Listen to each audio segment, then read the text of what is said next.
Video like जरूर कर लीजिए और ऐसे वीडियो लगातार फ्री में पाने के लिए चैनल को तुरंत सब्सक्राइब कर लीजिए और बेल आइकन को जरूर टैप कर लीजिए ताकि आगे भी सारे वीडियो आपको मिलते रहे। यूट्यूब में फॉलो करते हैं तो प्लीज ये वाला फ्री टेलीग्राम चैनल जरूर ज्वाइन कर लीजिएगा। सारे नोटिफिकेशन सारे अपडेट यहीं पे आते हैं, ध्यान रखिए। फ्रेंड्स, आपका स्वागत है CSAT प्रिपरेशन के इस यूट्यूब चैनल पर। यह study for civil services by Gyan sir द्वारा संचालित एक फ्री इनिशिएटिव है। यहाँ पर आप किसी भी प्रकार के सिविल सर्विसेज एग्जाम के CSAT की कंप्लीट तैयारी कर सकते हैं। आज की इस क्लास में हम लोग UPPSC में आए हुए मैथ्स के कुछ क्वेश्चन को कवर करेंगे। तो चलिए स्टार्ट करते हैं अपनी क्लास। देखिए, पहला प्रश्न यहाँ पर दिया है, अधोलिखित में कौन विषम संख्या है। ठीक है, ये हिंदी वर्जन है और इस साइड इंग्लिश वर्जन दिया है। Which is the odd number in the following. तो आप जिस भाषा के साथ सूटेबल हैं आप उसके साथ जा सकते हैं। अगर आपको हिंदी देखना है तो आप इस साइड देख लीजिएगा और इंग्लिश देखना है तो इस साइड देखिए। देखिए, अब यहाँ पे पूछा है कौन सी संख्या विषम है। तो सम विषम का एक कॉन्सेप्ट आपको पता है ना, जो दो से विभाज्य होता है। इसके अतिरिक्त आपको ये भी पता होना चाहिए, इवन मतलब सम संख्या वो होता है जिसका इकाई अंक 0, 2, 4, 6 और 8 होता है। और विषम वो होता है, ऑड की अगर बात करेंगे तो इसका इकाई अंक 1, 3, 5, 7 और 9 होता है। तो यहाँ पर दो की विभाज्यता लगाने से अच्छा है कि आप इस कॉन्सेप्ट के साथ जाइए। तो देख लीजिएगा किसका इकाई अंक इसमें से कुछ मिल रहा है। तो आप देखेंगे तो ऑप्शन ए में इकाई अंक 1 है, मतलब ऑप्शन ए इसका बिल्कुल सही हो जाएगा। अन्यथा आप दो की विभाज्यता लगाकर भी चेक कर सकते हैं। चलिए, प्रश्न दूसरा दिया है, 36 किलोमीटर प्रति घंटा की चाल से 110 मीटर लंबी रेलगाड़ी चल रही है, उसे 132 मीटर लंबे पुल को पार करने में लगने वाला समय ज्ञात कीजिए। देखिए, यहाँ पे जो रेलगाड़ी है ना, पुल को पार करते समय कितनी दूरी तय करेगी, 110 मीटर खुद के लंबाई को कवर करेगी और साथ में 132 मीटर पुल के लंबाई को कवर करेगी। तो जो चली गई पूरी दूरी हो जाएगी 110 प्लस 132, इसको ऐड करेंगे तो 242 मीटर रेलगाड़ी को चलना है ना। ये दूरी है। अब चाल कितना दिया, चाल दिया 36 किलोमीटर प्रति घंटा। देखिए, ये मीटर में है, ये क्या किलोमीटर प्रति घंटा में, तो सबको एक यूनिट में लाएंगे। तो यहाँ पर 5/18 से जैसे ही आप मल्टीप्लाई करेंगे ये आपका कन्वर्ट हो जाएगा एक यूनिट में। अब इसको कैलकुलेट कर लेते हैं। कैलकुलेट करेंगे तो यहाँ पे 18 दूना 36 हो जाएगा, 5 दूना 10 होता है, एक अंक पर दशमलव लगेगा तो 24.2 इसका बिल्कुल सही आंसर हो जाएगा। ये समय बराबर दूरी बेटे चाल फार्मूले से बना है। ठीक है, तो ये जो रेलगाड़ी लेगी समय, ये 24.2 सेकेंड में उस पुल को पार कर लेगी। आते हैं अगले प्रश्न पर। प्रश्न संख्या 3 यहाँ पर दिया है, a/3 बराबर b/4 बराबर c/5 है, तो a प्लस बी प्लस सी का मान क्या होगा। देखो, सबको सेम बेस पर लाना है तो आप इसको ऐसे भी लिख सकते हैं, a ratio b is equal to, देखिए अगर a की बात करेंगे तो यहाँ पे आपको मिल जाएगा 3 और b की बात करेंगे तो मिल जाएगा 4। इसी तरीके से आप लिखेंगे b ratio c is equal to, देखिए यहाँ पे b की वैल्यू अगर आप देखेंगे तो आपको यहाँ पे पता चल जाएगा कि देखिए b की वैल्यू है 4 और c की वैल्यू है 7। तो देखिए यहाँ पे आपको दिख रहा है कि a मतलब 3 हो जाएगा और b दोनों जगह सेम है 4 हो जाएगा और c का मान आपको 7 दिख रहा है। मतलब आपको सीधा सीधा अनुपात पता चल गया, a अनुपात b अनुपात c इज इक्वल टू 3:4:7। अब देखिए a की वैल्यू 3 हो गई, b की 4 हो गई और c की 7 हो गई। अब इसके बाद आप इसको कैलकुलेट करेंगे तो देखिए a plus B plus C, 4 3 7 और 7 14 हो जाएगा। 14/7 अगर आप करेंगे तो ऑप्शन बी मिल जाएगा, 2 इसका बिल्कुल सही उत्तर हो जाएगा। चलिए आते हैं अगले प्रश्न पर। प्रश्न संख्या 4 यहाँ पर क्या बोल रहे हैं, a तथा b की मासिक आय 4 और 5 के अनुपात में है और उनके मासिक व्यय 7 और 9 के अनुपात में। यदि दोनों ही 50 रुपये प्रति माह की बचत करते तो उनकी मासिक आय कितनी होगी। देखिए यहाँ पे ध्यान दीजिए, इनकम की बात बोला जा रहा है। यहाँ पर a है, यहाँ पर b है। इनकी इनकम 4 है तो इसकी इनकम कितनी है, 5 है। ये आगे बोला जा रहा है कि जो उनके खर्च है ना, खर्च 7 और 9 के अनुपात में। तो एक चीज़ ध्यान देना, अगर आप इसको x मतलब देखेंगे ना तो ये 4 यूनिट कमा रहे हैं और 7 यूनिट खर्च करेगा, ऐसा तो कभी संभव है ही नहीं। तो आप इसमें यहाँ पे इसको वेरिएबल के फॉर्मेट में आपको मानना पड़ेगा, या फिर डिफरेंस आप सेम निकाल सकते हैं, दोनों आपका वही पड़ेगा। तो मैं वेरिएबल लेके चल रहा हूँ। देखिए, अगर a की मासिक आय की बात करेंगे तो मान लेते हैं 4x है ना, और a का जो खर्च है ये मान लेते हैं 7y है। तो 4x में से 7y, क्योंकि देखिए यहाँ पे 4 रुपये ये कमा रहा है a और 7 रुपये खर्च कर रहा है। ऐसे करने के बाद इसके पास 50 रुपये बच रहे हैं। इसी प्रकार से आप देखेंगे तो जो b की बात करेंगे, b की जो इनकम है कितनी है, 5x रुपये है ना, इनकम को x मानते हैं, और इसका जो खर्च है 9y रुपये है, 9y रुपये।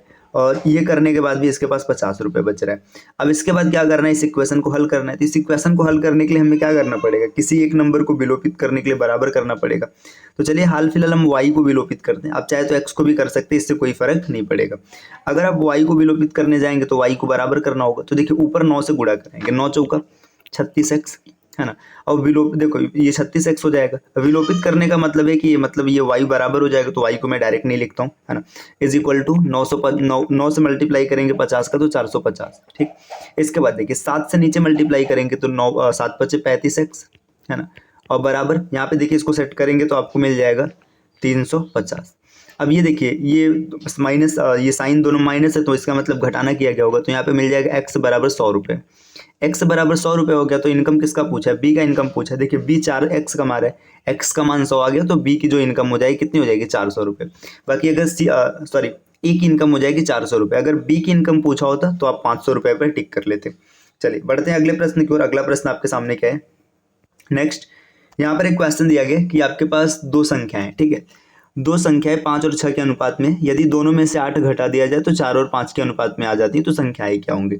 आप x मान के भी कर सकते हैं और बाकी रेशियो मेथड से भी कर सकते हैं। देखिए संख्या 5 और 6 के अनुपात में, ठीक, इनमें से 8 कम किया गया है ना, -8 किया गया दोनों में से, तो -8 करने पे क्या हो जाता है, ये 4 और 5 के अनुपात में हो जाता है। देखिए डिफरेंस देखेंगे तो इसका डिफरेंस 1 का है, 4 में से 1 गया 5 हो गया, 6 में से 4 में 5 में से 1 गया 4 हो गया, और 6 में से 1 गया 5 हो गया, और 1 यूनिट की वैल्यू दी है 8, ठीक। तो आपसे पूछा जा रहा है संख्याएं क्या हो जाएंगी, तो 5 यूनिट की वैल्यू हो जाएगी 8 पंचे 40, और 6 यूनिट की वैल्यू हो जाएगी 48, है ना। अगर ये पूछता घटाने के बाद क्या होगा तो आप यहाँ से देख लेते, तो ऑप्शन तो आपका ये ऑप्शन ही सही हो जाएगा। बाकी इसको x मान के आप कैसे करते, देखिए आप मानते कि संख्या देखिए किस यूनिट में, मतलब ये संख्या पहले शुरू में 5x है, ठीक है, इसके बाद दूसरी संख्या है 6x, 8 दोनों में से घटाएगा तो यहाँ से भी -8 और यहाँ से भी -8। ऐसा करने के बाद संख्या किस अनुपात में हो गया, 4 और 5 के अनुपात में हो गया। अब इस इक्वेशन को हल कर लेंगे तो 5 पचे 25 हो जाएगा, देखिए 5 पचे 25 हो जाएगा और 5 अट्ठे 40 हो जाएगा, ठीक। इसी प्रकार से क्या हो जाएगा, देखिए 6 चौका 24 हो जाएगा और 8 चौका 32 हो जाएगा, ठीक। तो यहाँ पे जब आप इसको कैलकुलेट करेंगे तो 25 में से 24 जाएगा x मिलेगा, और 40 में से 32 जाएगा 8 मिलेगा, x का मान 8 आ गया। अब इसके बाद देखिए आपसे नॉर्मल संख्या पूछा तो 5 अट्ठे 40 और 6 अट्ठे 48। तो आप किसी भी तरीके से करिए, क्वेश्चन के करने का तरीका कुछ भी रहे, आपका आंसर हमेशा सेम आएगा। अगले प्रश्न पर आते हैं। देखिए अगला प्रश्न यहाँ पर कुछ ऐसा दिए, 2x - 1/2x is equal to 6 है, तो 4x² + 1/4x² बराबर कितना होगा। ये फार्मूला मैंने आपको कल की क्लास में सिखाया था। देखिए जब कभी भी ऐसी संख्या लिखी रहे x + 1/x is equal to n होता है, तो x² + 1/x² का मान हमेशा होता है n² - 2 होता है। तो देखिए यही चीज़ तो है ना, इसका स्क्वायर किया गया है ना, तो अच्छा यहाँ पे माइनस है, माइनस इसका मतलब यहाँ पर प्लस रहेगा, ठीक। अगर यहाँ पे ये माइनस से स्टार्ट किया गया था तो यहाँ पे आप प्लस लगाएंगे, तो 6 का स्क्वायर 36 हो जाएगा, 36 में 2 जोड़ देंगे तो 38 आ जाएगा। इसका ऑप्शन ये बिल्कुल सही हो जाएगा। चलिए अब अगले प्रश्न की ओर आते हैं। अगला प्रश्न आपसे पूछा जा रहा है कि आपके पास एक व्यंजक दिया गया x + y का होल क्यूब + x - y का होल क्यूब, इसका गुणनखंड क्या होगा, है ना। मतलब आपको ये बताना है कि इसका गुणनखंड क्या होगा। तो ये भी डायरेक्ट फार्मूला बेस्ड क्वेश्चन है, आराम से अगर आपको फार्मूला याद हो तो आप कैलकुलेट कर लेंगे, है ना। तो ये आप खुद से कैलकुलेट कीजिएगा, जैसे मैंने आपको कल वाले क्वेश्चन में बताया था x + y का होल स्क्वायर और x - y का होल स्क्वायर, इसका जोड़ घटाना क्या होता है, तो ऐसे आप खुद से ट्राई कर लीजिएगा इसको। ये आपका SW क्वेश्चन नंबर 7। चलिए अब आते हैं अगले प्रश्न पर। अगला प्रश्न आपके सामने 8वां प्रश्न क्या बोल रहे हैं, अधोलिखित भिन्न को आरोही क्रम में लगाना है। आरोही क्रम का मतलब होता है बढ़ते हुए क्रम में लगाना है। तो सबसे पहले आपको सबसे छोटा रखना है, उसके बाद उससे बड़ा रखना है, उसके बाद उससे बड़ा रखना है। तो चाहे आप ये डेसिमल मेथड के साथ भी देख सकते हैं या फिर आप क्रॉस मल्टीप्लीकेशन मेथड के साथ भी देख सकते हो। देखिए 3/8 है ना, 3/5, 2/3 और 1/2, है ना। डेसिमल मेथड कहने का मतलब है कि आप इनको ना मतलब अप्रॉक्स तरीके से भाग करिए। देखिए अब यहाँ पे ये 3 है और यहाँ पे 8 है, अगर आप भाग करेंगे तो कैसे होगा, देखिए 8 पहले नहीं जाएगा, दशमलव लगेगा, 8 त्रिक 24, है ना, 6 बचा, 8 सत्ते 56 और 8 पंचे 40। अगर इसको आप भाग करेंगे तो आपका इतना मान मिलेगा। देखिए यहाँ पे इसको भाग किया जाएगा तो आपका ये हो जाएगा 0.6, ठीक। इसको भाग करेंगे तो 0.67 और इसको भाग करेंगे तो आपका 0.5। देखिए आपने जब चारों को भाग किया तो चारों को भाग करने पे कुछ ऐसा पैटर्न दिख रहा है। तो यहाँ पे आपको ये पता है कि कौन बड़ा है कौन छोटा है, आप आराम से कर सकते हैं, आपको कोई दिक्कत नहीं आएगा। देखिए इसमें देखेंगे इनको बढ़ते क्रम में लगाना है तो सबसे छोटा ही हो जाएगा, मतलब 1/2 सबसे पहले आएगा। ये लीजिए पूरा गायब हो गया, रुकिए मैं इधर लिख देता हूँ। देखिए 3/8, देखिए 3/8 है ना, 3/5, 2/3 और 1/2। हम लोगों ने भाग किया था 0.375 इतना आया था और 0.67 यहाँ पर था, नहीं 0.6 था, 67 नहीं था, 0.6 था और इसको कैलकुलेट किया गया था 0.67 और इसको कैलकुलेट किया गया था 0.5। देखिए सबसे पहले डी आएगा, तो देख लीजिए कहाँ पर, मतलब सबसे पहले 1/2 है, तो यहाँ पे देखिए पहला ऑप्शन और दूसरा ऑप्शन ये दोनों कैंसिल हो गया, मतलब ये दोनों अब बचे ये दो फाइट कर रहे हैं, है ना, सी और डी। इसमें सबसे पहले आपका 1/2 आएगा, 1/2 के बाद आएगा 3/5। तो देखिए 3/5 कहाँ पर आ रहा है, 1/2 के बाद मैंने कुछ गलती किया क्या? अच्छा अच्छा रुको रुको रुको रुको रुको, ये मैं देख ही क्या नहीं रहा हूँ यार, सॉरी रुकिए। यहाँ पे सबसे पहले की बात करेंगे, देखिए सबसे छोटा ये 3/8 है, 3/8 है। जब 3/8 की बात आएगी तो ये तो कैंसिल हो जाएगा, है ना, ये दोनों मैंने स्टार्ट में इसको देखा ही नहीं, माफ कीजिएगा। देखो 3/8 आ गया, 3/8 के बाद कौन आएगा, 1/2 आएगा, तो 3/8 के बाद 1/2 अभी भी दोनों चल रहे हैं, है ना। इसके बाद 0.6 मतलब 3/5 आएगा, तो 3/5 आएगा, ऑप्शन ए सही हो जाएगा। तो आपने अगर डेसिमल मेथड से जाना है तो आपका ये तरीका बिल्कुल परफेक्ट है, आप आराम से भाग कर लेंगे, अप्रॉक्सीमेशन के माध्यम से आपका भाग बन जाएगा। इसके अतिरिक्त देखिए क्रॉस मल्टीप्लीकेशन मेथड क्या कहता है, आपका आंसर ए आया था ना, आंसर अभी भी ए आएगा। देखिए 3/8, 3/5, 2/3 और 1/2, आप ना क्रॉस मल्टीप्लाई करिए। देखिए 5 3 15 और 8 3 24, है ना। इसमें देखेंगे तो ये बड़ा हो गया, है ना, मतलब ये बड़ा हो गया, ये छोटा हो गया, ठीक। इसके बाद देखिए अब इसका आप सेटलमेंट करेंगे तो देखिए 3 3 9, है ना। यहाँ पे इन दोनों में पता चुका है कि ये जो 3/8 है ये छोटा है ना, 3/8 छोटा है ना। देखिए 3 3 9, इसके बाद क्या हो जाएगा, देखिए ये 9 मिला और 5 दूना 10, है ना। तो यहाँ पे ये छोटा है तो ये वाला बड़ा हो जाएगा। तो देखिए सबसे पहले आपको अभी तक जो मिला है सबसे छोटा ये 3/8 मिला है ना। इसके बाद आपने इन दोनों में जब फाइट किया तो आपको दिख रहा है कि ये छोटा हो जाएगा, है ना। तो 3/5, देखिए 3/5 अगर छोटा है इसका मतलब ये इससे बड़ा हो जाएगा, और फिर से मल्टीप्लाई करेंगे, 2 दूना 4 और 3 1 3, तो आपको पता चलेगा कि ये 4 हो जाएगा। तो सबसे बड़ा आपको यहाँ पे 2/3 दिख रहा है और सबसे छोटा आपको 3/8 दिख रहा है। तो देखिए 3/8 2/3, है ना, ये आपका यही ऑप्शन होगा, ये बिल्कुल सही हो जाएगा। चलिए बढ़ते हैं अगले प्रश्न की ओर, है ना। अगला प्रश्न क्या दिया है, यहाँ पर कुछ ऐसा है, यदि x और y धनात्मक पूर्णांक है जो समीकरण x² - y² को संतुष्ट करते हैं तो x² + y² का मान होगा। देखिए ऐसा बोला जा रहा है कि x² - y² बराबर 11 है, ठीक। तो आप इसको ऐसा लिख सकते हैं, x + y एक कोष्ठक में और x - y दूसरे कोष्ठक में बराबर 11 गुणे 1। अब देखिए 11 प्राइम नंबर है तो इसको आगे तोड़ना संभव नहीं, मतलब x + y का मान अगर आप देखेंगे, x + y, है ना, ये 11 हो जाएगा, और x - y का अगर मान देखेंगे तो 1 हो जाएगा।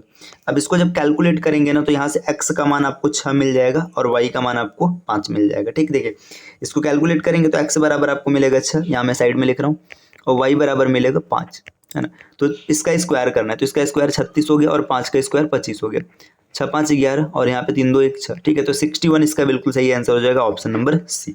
चलिए अगले प्रश्न पर आते हैं। अगला प्रश्न दिया, एक घन के प्रत्येक कोण को 50% बढ़ा दिया जाता है तो इसके पृष्ठीय क्षेत्रफल में कितने प्रतिशत की वृद्धि होगी। देखिए घन के कोण को 50% बढ़ाया जा रहा है, मतलब जो घन की भुजा है ना उसको 50% बढ़ा दिया गया। क्षेत्रफल की बात जब भी की जाती है तो क्षेत्रफल हमेशा 2D मतलब द्विविमीय चीज होती है। तो आप लिखेंगे, देखिए पहले 50% बढ़ाया गया, +50, है ना, +50 और फिर +50 × 50/100, है ना। इसको कैलकुलेट करेंगे तो आंसर आएगा 125, तो ऑप्शन नंबर डी हो जाएगा।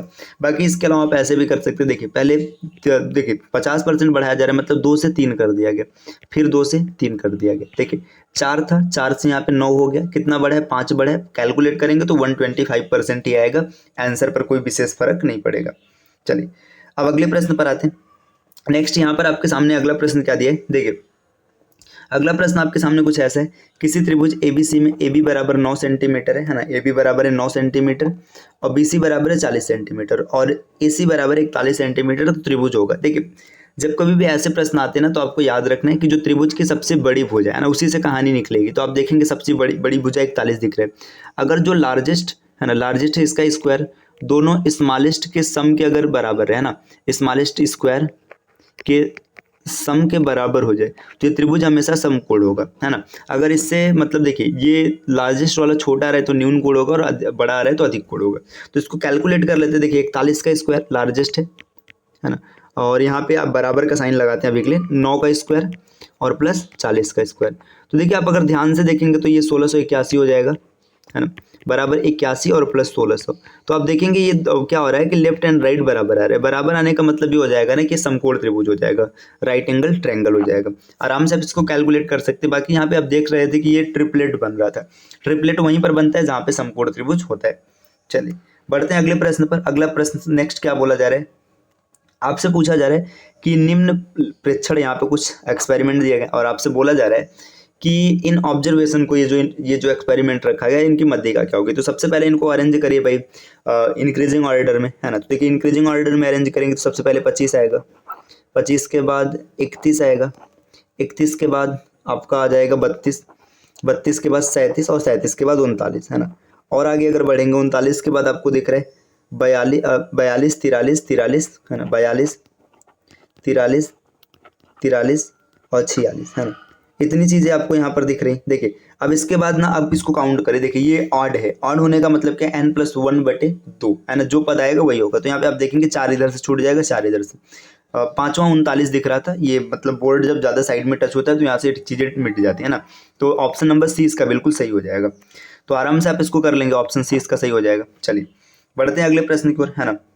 नेक्स्ट अगला प्रश्न देखिए, यहाँ पर दिया है x + 3y = 9 है ना। और आपसे पूछ रहा है x - 5 का होल क्यूब और प्लस 3y - 4 का होल क्यूब बराबर क्या होगा।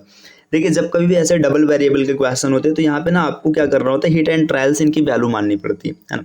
अब जैसे मान के चलिए यहाँ पे आप अगर एक को रख के सॉल्व करेंगे तो फिर वेरिएबल तो बचा ही रहेगा एक। जैसे मान लीजिए x की वैल्यू निकालेंगे तो 9 - 3y मिलेगा और y की वैल्यू निकालेंगे तो 9 - y अब x/3 मिलेगा। तो इससे अच्छा है कि आप इसमें हिट एंड ट्रायल अप्लाई कीजिए, ठीक है।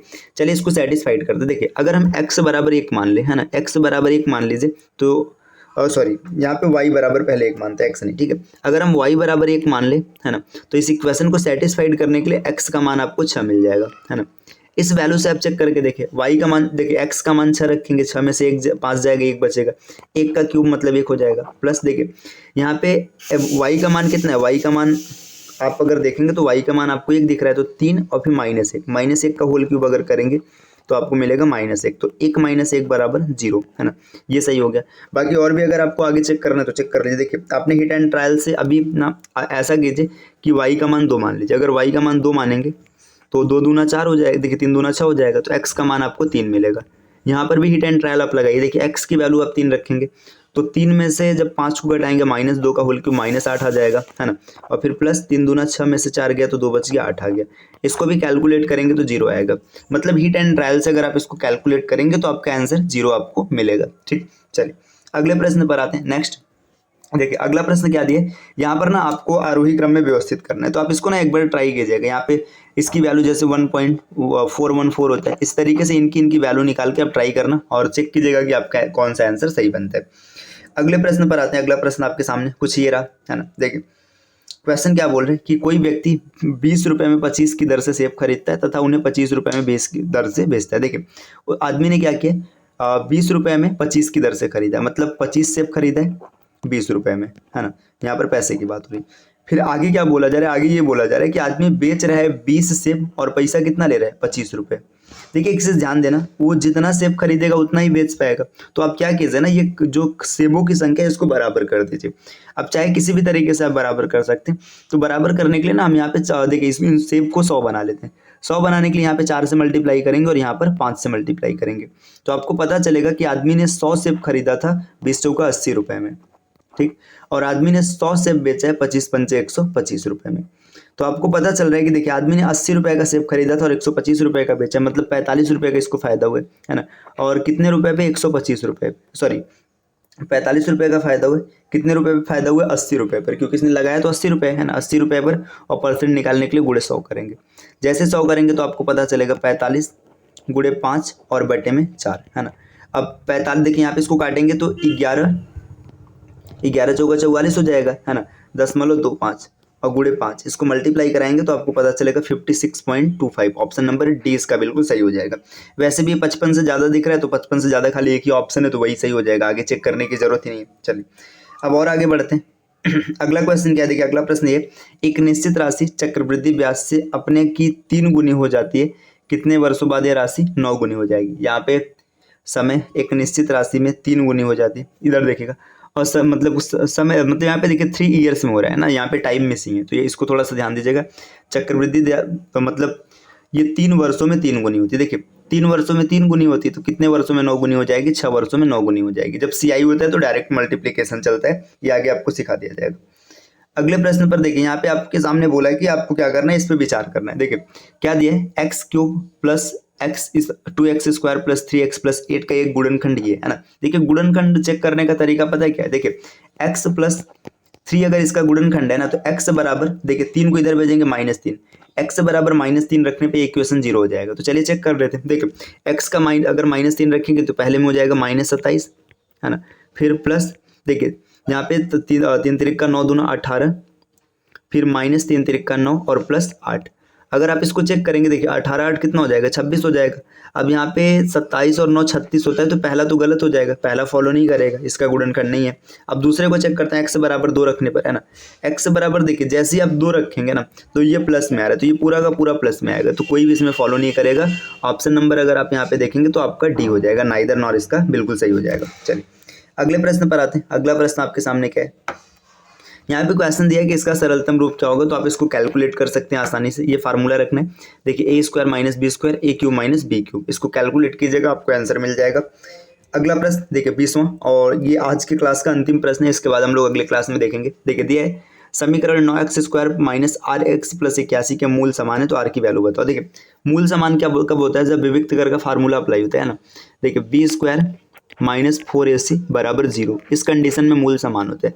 b का मान है -r, तो -r का स्क्वायर करेंगे तो r² माइनस, या फिर बराबर लिख लीजिए 4। a का मान कितना है, a का मान है 9, और c के मान की बात करेंगे तो देखिए c का मान आपको यहाँ पे कितना दिख रहा है, c का मान आपको दिख रहा है 81 है ना, इंटू 81। अब इसको कैलकुलेट किया जाए तो कैलकुलेट करने पे क्या मिलेगा, r बराबर आपको मिलेगा प्लस माइनस, देखिए 2 गुणे 3 और गुणे 9 है ना, 2 3 6 9 54, तो ऑप्शन डी आ जाएगा बिल्कुल सही 54 है ना। तो ये आज की क्लास रही। आज की क्लास में हम लोगों ने कुछ क्वेश्चन को प्रैक्टिस किया। इस प्रकार के वीडियोस को लगातार देखने के लिए हमारे चैनल CSAT प्रिपरेशन को सब्सक्राइब कीजिए, और अगर आप कंप्लीट तैयारी करना चाहते हैं तो स्टडी फॉर सिविल सर्विसेज के पैड कोर्स से जुड़िए, जहाँ पे आपको प्रतिदिन क्लासेस मिलेंगी, साथ में आपको नोट्स मिलेंगे, PDF मिलेगा, आप आराम से तैयारी कर सकते हैं और अपने आप को एक कदम आगे ले जाकर सिलेक्शन ले सकते हैं। चलिए मिलते हैं आपसे नेक्स्ट क्लास में, तब तक के लिए take care, bye bye and thank you भाई।